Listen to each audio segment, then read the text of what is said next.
Right, hello, I'm a nerd named Ryan. Let's talk about The Legend of Ruby Sunday, the most recent episode of Doctor Who, because, hoo boy, there's a lot to talk about for this one. There will be spoilers throughout.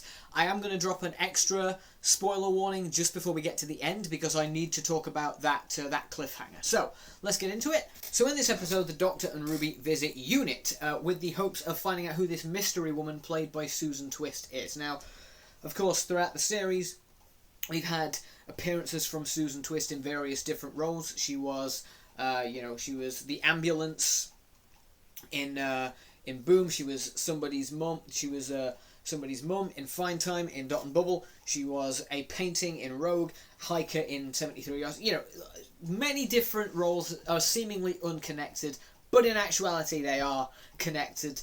So the Doctor and Ruby go to UNIT and they go, we need to find out who this is. Turns out this mystery woman is actually Susan Triad, a tech mogul and philanthropist who's about to unleash this brand new technology into the world completely for free. She's about to give it away, and she's going to make an address in which she announces, giving away this tech later that day.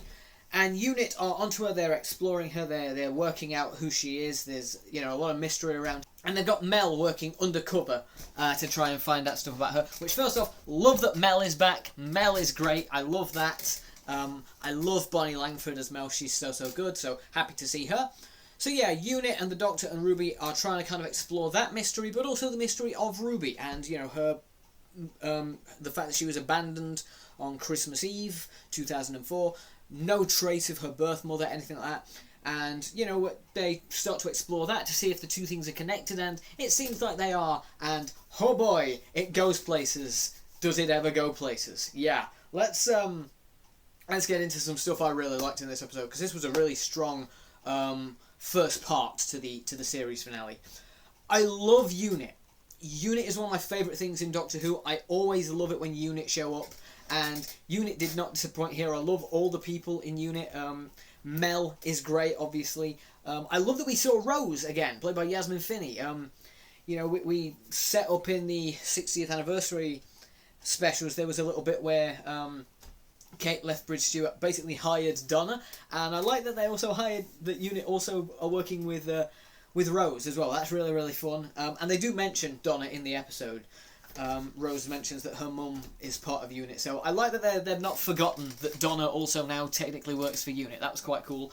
I love Kate Lethbridge Stewart. I love her, and I love the way she interacts with the Doctor, particularly in this episode, because for me the great thing about Kate Lethbridge Stewart is the show is preserving the legacy of the Brigadier Lethbridge Stewart, of course, because I feel like, even though Kate and Alistair are two completely different characters, they have very much a similar kind of relationship with the Doctor, where they'll work with the Doctor, but they'll also work against the Doctor, or despite the Doctor. And, the Doctor and Kate don't always agree, just like how the Doctor and the Brigadier didn't always agree. But you can tell there's that mutual respect and that mutual love. And again, that very much carries over from the classic era with the Doctor and the Brigadier. And I like that they've carried that on. I like that they've not forgotten about the Brigadier. Of course, the Brigadier, canonically in the show, is dead. He's been dead since the Matt Smith era. But I like that they are carrying on his legacy with Kate Lethbridge Stewart. And Gemma Redgrave, who's just great. Who's just fantastic. She just always gives such a stellar performance as Kate, and she's fantastic here. She's really, really good with Ncuti Gatwa as well. There's a really nice scene where a theory that the Doctor's working with is that this mystery woman, this Susan, might be his granddaughter, because his granddaughter is also, called Susan. And,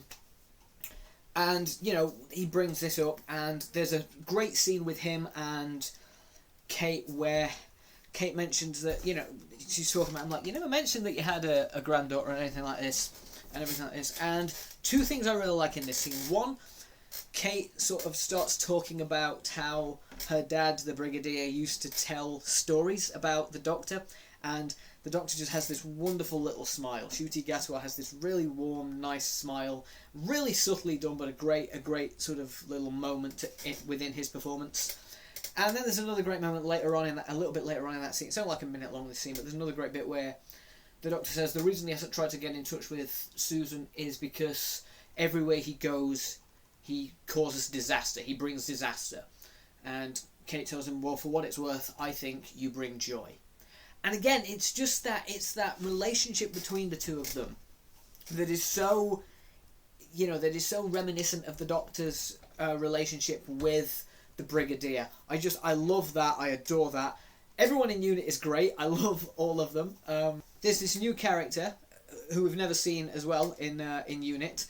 I think her name is Harriet. It starts with a H anyway, but I'm pretty sure it's Harriet. But yeah, we've never seen her before. I wonder if she'll play into the to the end, to the twist. Of course she will play into the twist. Also, there's a new scientific advisor played by Lenny Rush. He was really good. Don't know what happened to the other scientific advisor from the 60th anniversary specials, because she was really good too. I don't know if they couldn't get the actress back, or if UNIT have two scientific advisors, but whatever. Lenny Rush was good though. I thought his character was good. He played a good part.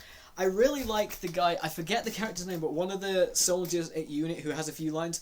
There's a bit right at the start where the Doctor kind of flies the TARDIS into UNIT headquarters, and he kind of lands the TARDIS and it sort of skids through UNIT HQ like he's in the Fast and Furious or something.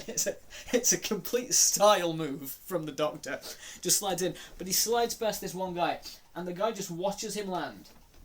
And he sort of just turns and salutes in one fluid motion like that. And I'm like, oh, that's good. That's good. I like that. This guy's a professional. This guy knows what he's doing. We're in safe hands with this man. I don't know why I liked that so much. Like, I'm sure no one else noticed that or paid any attention to that because it's such a small, insignificant moment. But I'm just the way he kind of turned and did the salute all at once, just really slick. Love that. That was great. I like the time window. The time window was really, really cool, and how they used the VHS of the security footage from 2004 when Ruby was left at the church. They used that in the sort of the time window at UNIT to try and piece together who Ruby's mum is and if she's connected to this mystery woman and all this other stuff.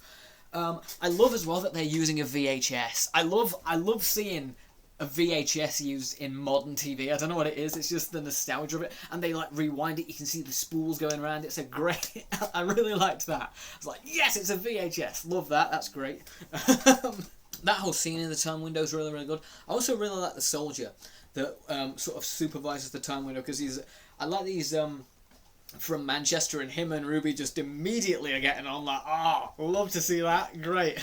Love to see that. Also, he gets, he meets his end when something is unleashed from the TARDIS. We'll talk more about that in a moment. But I love the fact that it kind of turns him into like sand. It basically just decays him. And Kate says, it's like seconds since he disappeared. But Kate says, it's like he's been dead for 100 years. That was so good. That was such a great little moment. I love that. Like, Doctor Who... Because it's a family show, it isn't gory, but I do still think sometimes they can make the death scenes look kind of horrifying, but in a really subtle way, and I liked this. I think this was great at doing that. I think this method of, having this guy perish was really, really great. There was the stuff with Mrs. Flood as well. She's looking after Cherry Sunday, Ruby's grandma, but she's not actually looking after her because she's sinister and she's got something planned, and she says, he waits no more, and he who waits is coming. That was really good, like that. There was just a lot of stuff in this episode, and a lot of it was really, really good. I liked pretty much all of it. But I can't wait any longer to talk about the ending, so I'm going to drop an additional spoiler warning here, because I'm going to talk about the twist. There's always a twist at the end, and I'm going to talk about it here. So if you haven't watched the episode yet, go watch it first, and then come back to me. So, spoilers in 3, 2, 1... So the villain is Sutekh from Pyramids of Mars. And I love that. I was so happy when that happened. Like, you gotta understand, I watched this show by myself. No one else in my family watches Doctor Who, so I was watching this by myself, and I started just laughing and giggling like a maniac when I found out that it was Sutekh. I was like, it's Sutekh! Yes! Like, I was proper, geeking out over the fact that it was Sutekh. Pyramids of Mars is one of my favourite Doctor Who stories. I think it is fantastic. Sutekh was such a great villain, such an iconic villain.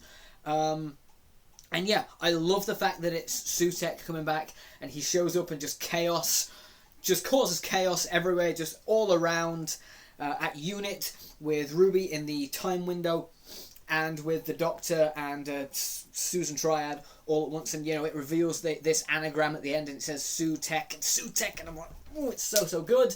They, of course, perfectly set up next week's season finale, Empire of Death, which, just from the little preview we got at the end, looks absolutely fantastic. I cannot wait to see the Doctor versus Sutekh, because that is so... Because I love Sutekh, and I love Pyramids of Mars. And also, recently there was, of course, another episode of Tales of the TARDIS announced. For those who don't know, this is a spin-off show that they did for the 60th anniversary, where they'll show an omnibus version of a classic Doctor Who story, and they'll have sort of newly filmed scenes at the beginning and end of returning Doctor Who stars in character, sort of introducing the story and setting it up. Like they did one with the 7th Doctor and Ace, they did one with the 5th Doctor and Tegan. They did a bunch of these. They were all really good. They're on iPlayer, you should watch them, they're good. They've announced there's a new episode of that's going to be airing, I believe, this Thursday. They've not said what the story is, but I'd be very shocked now if it wasn't Pyramids of Mars, because, Sutekh. Oh, I love that it's Sutekh. And also, they've got the same actor who played Sutekh in Pyramids of Mars. They've got him back to do the voice. So that's great. Extra points there, because he's really good in Pyramids of Mars. He also was the guy who did the voice of the Beast in the Series 2 episode, the Impossible Planet and the Satan Pit. Yeah, he did the Beast in that, the big demon guy. He did the voice for that.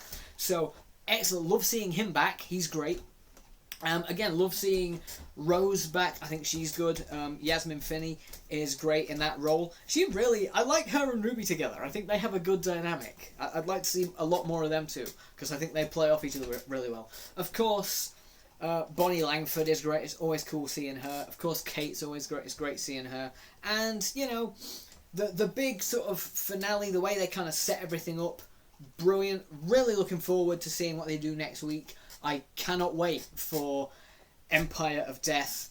Bring on next Saturday, because I think it's going to be absolutely just...